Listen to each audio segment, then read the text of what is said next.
Hi hello అండి, ఎలా ఉన్నారు? నేనైతే చాలా బాగున్నాను. మీరందరూ కూడా బాగుండాలని మనస్ఫూర్తిగా కోరుకుంటున్నాను. సుగుణ వంటింటికి స్వాగతం. ఈరోజు మన వంటింట్లో మన కొత్త గ్రైండర్లో దోసల పిండి అయితే వేసుకుందామండి. దోసల పిండి చాలా మంది ఎలా వేసుకోవాలి ఏంటి అనుకుంటారు కదా. చాలా మంది దోసల పిండి అంటే మిక్సీలో వేస్తూ ఉంటారు, కానీ గ్రైండర్లో కూడా దోసల పిండి వేసుకోవచ్చు. అది ఎలా వేసుకోవాలో నేను మీకు ఇప్పుడు చూపిస్తాను. Welcome back to my channel.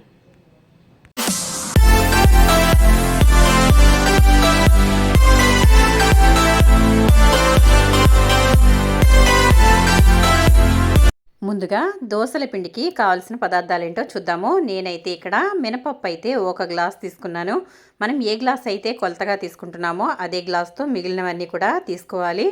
నేనైతే 1 గ్లాసు మినపప్పు తీసుకున్నాను కదా. ఆ తర్వాత మనం దోసలకి ఎప్పుడైనా సరే రేషన్ బియ్యం వేసుకుంటే బాగుంటాయండి. కాబట్టి నేనైతే రేషన్ బియ్యం అయితే తీసుకుంటున్నాను. చాలామంది 1కి 2 వేస్తారు, కానీ మనకి ఇక్కడ హోటల్ స్టైల్ దోశ కావాలంటే కనుక రైస్ ఎక్కువ వేసుకోవచ్చండి.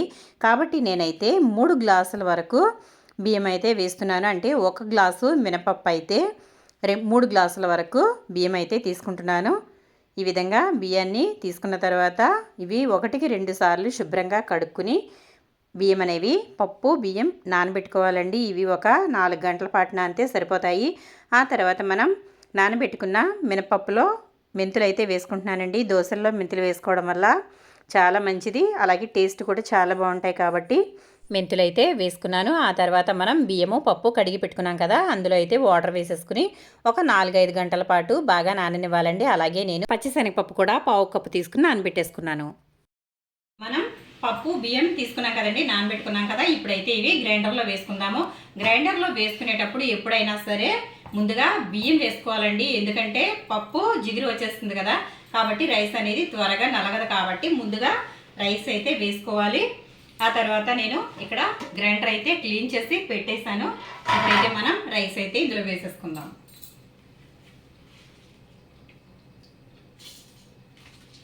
ఇందులో మనకి 1/2 కేజీ వరకు పడతాయండి. మనం నిరభ్యంతరంగా వేసుకోవచ్చు. ఇది దోసల పిండి అయినా ఇడ్లీ పిండి అయినా గారెల పిండి అయినా కూడా ఈ గ్రైండర్కి మనకి 1/2 కేజీ వరకు ఫుల్గా పడుతుంది. చక్కగా వేసేసుకోవచ్చు.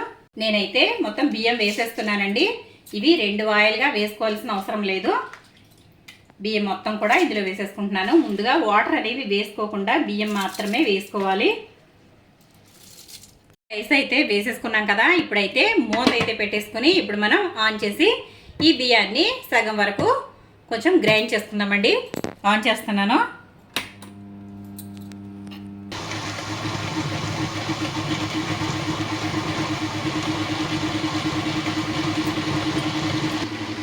ఇప్పుడు మనం ఇదైతే కాసేపు గ్రైండ్ అవుద్దామండి. తర్వాత మీకు ఏం చేయాలో చూపిస్తాను. ఇప్పుడు ఒకసారి చూద్దామండి. ఒకసారి చూడండి, చక్కగా రైస్ అయితే చక్కగా నలిగిపోయాయి. ఇప్పుడు చూద్దాం ఒకసారి. ఇదిగోండి, బియ్యం అయితే చక్కగా నలిగిపోయాయి. ఇప్పుడైతే మనం మినపప్పు అయితే వేసేసుకుందాం. ఇప్పుడు మనం ఒకసారి అయితే గ్రైండర్ ఆఫ్ చేసుకున్నాం కదా. ఇప్పుడైతే మనం మినపప్పు అయితే వేసేసుకుందాము. మినపప్పులో కొంచెం వాటర్ ఉన్నా కూడా పర్వాలేదండి, ఎందుకంటే మనకి బియ్యంలో ఇంకా వాటర్ ఏమీ వేసుకోలేదు కదా. మనం వేసుకునే దోసల పిండి కాబట్టి ఇప్పుడు మనం వాటర్ అయితే ఉండొచ్చు. ఇదంతా కూడా వేసేసుకుందాము.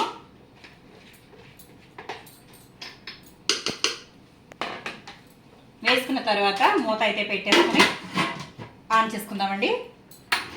ఇప్పుడు కొంచెం గ్రైండ్ అయింది కదా, మనం పచ్చిశనగపప్పు అయితే వేసేసుకుందాం. చూడండి ఒకసారి పప్పు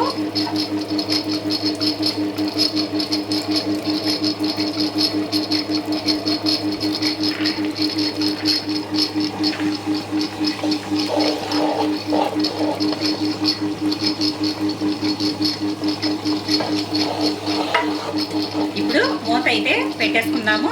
ఇది సగం వరకు నలిగిన తర్వాత మాత్రమే వాటర్ అయితే వేసుకోవాలి. అప్పుడే మనకి పప్పు అనేది చక్కగా నలుగుతుంది. మనం ఈ విధంగా వేసుకోవడం వల్ల దోశలు అనేవి చాలా స్మూత్గా వస్తాయండి. మనకి హోటల్ స్టైల్ దోశలు ఉంటాయి కదా, ఆ విధంగా అయితే దోశలు వస్తాయి. మనం పేపర్లా కూడా వేసుకోవచ్చు, చక్కగా స్పాంజ్లా కూడా వేసుకోవచ్చు. మనకి ఏ విధంగా కావాలన్నా కూడా ఇదే పిండితో హోటల్ స్టైల్ పలుచగా వేసుకోవచ్చు, చక్కగా మందంగా సెట్ దోశ కూడా వేసుకోవచ్చు. పిండి అయితే ఒకసారి చూద్దామండి.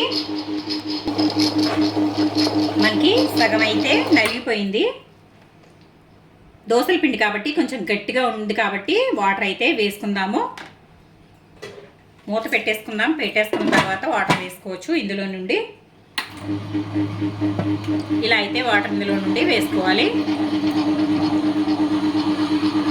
ఇలా కొంచెం కొంచెంగా వాటర్ వేసుకుంటూ మనకి దోసల పిండి కన్సిస్టెంటీ ఏ విధంగా ఉంటుందో ఆ విధంగా అయితే మనం పిండి గ్రైండ్ చేసుకుందాం. అవసరమైనప్పుడల్లా కొంచెం కొంచెం వాటర్ అయితే ఈ డోర్లో నుండి పోసేసుకోవచ్చు. ఇప్పుడు మన పిండి అయిపోయిందో లేదో చూద్దామండి. దగ్గరికి వచ్చింది. మనకి పిండి అయితే చక్కగా నలిగిపోయింది. ఇప్పుడైతే ఆఫ్ చేద్దాము. ఇదిగోండి, చక్కగా దోసల పిండి అయితే రెడీ అయిపోయింది. దోసల పిండి ఏ విధంగా ఉంటుందో అంత పలుచగా అయితే మనం చక్కగా ఈ విధంగా గ్రైండ్ చేసుకున్నాం కదా. ఇప్పుడైతే మనం గిన్నెలోకి అయితే తీసేసుకుందాము. మూత అయితే పెట్టేసుకుంటున్నాను. మూత అయితే పెట్టేసుకోవాలండి. ఎందుకనేది మీకు చూపిస్తాను.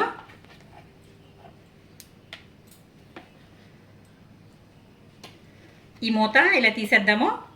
చూడండి, మనకి పిండి అయితే ఇందులో నుంచి వచ్చేస్తుంది. ఇప్పుడు మనం ఆన్ చేసుకుందాము.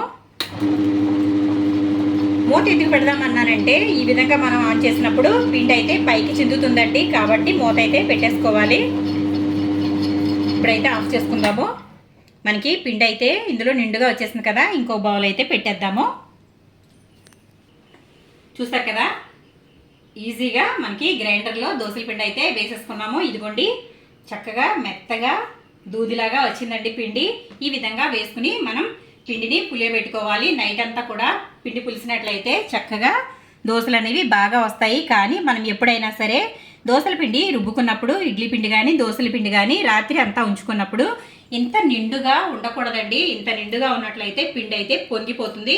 కాబట్టి ఎప్పుడైనా సరే సగం వరకు మాత్రమే ఉండాలి. సగం వరకు ఉన్నట్లయితే పిండి అనేది చక్కగా పైకి అయితే పొంగుతుంది. ఇప్పుడు నేను ఈ పిండిని 2 గిన్నెల్లోకి అయితే సపరేట్ చేసి పెట్టేసుకుంటాను. మనం వాడుకునేది బయట ఉంచుకుని వాడుకొని మనం ఫ్రిడ్జ్లో అయితే పెట్టేసుకోవాలి. అలా అయితే మనకి దోసల పిండి అనేది చాలా బాగుంటుంది.